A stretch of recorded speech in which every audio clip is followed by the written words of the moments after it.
ولادیمیر زلنسکی رئیس جمهوری اوکراین روز 14 نوامبر در جشن رهایی شهر جنوبی خرسون از تجاوز روسیه شرکت کرد. هفته گذشته در زیر فشار نیروهای اوکراینی ارتش روسیه از این شهر که ماه فوریه اشغال کرده بود بیرون شد. در یک جمع آمدی با تنتنه در روبروی اداره حکومت شهر زلنسکی گفت: ما به صلح آماده ایم، صلح برای تمام کشورمان. رهبر اوکراینی به پیمان ناتو و به ویژه به ایالات متحده آمریکا اظهار سپاس کرد. او گفت که پایگاه‌های موشکی هایمارس آمریکا به جنگ در اوکراین تغییر جدی وارد کرده است.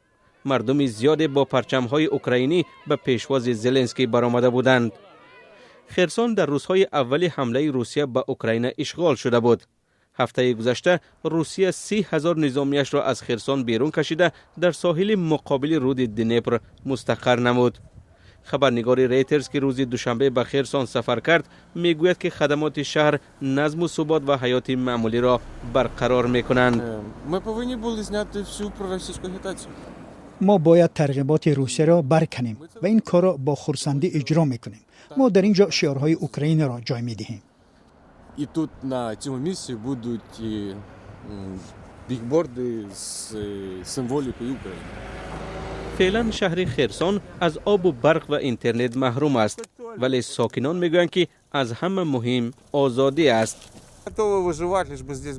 ما آماده ایم چندی ضرور باشد برای اوکراین وزنینی را پشت سر کنیم. البته میخوایم که حیات معمولی زودتر برقرار شود. آب و برق اینترنت داشته باشیم و فرزندم به مکتب رود. باز هم با همه کمبودیا از پیشتر بهتر است. این آب را نه برای نوشیدن بلکه برای شستن دیگ و طبق میگیریم، میجوشانیم و استفاده میبریم.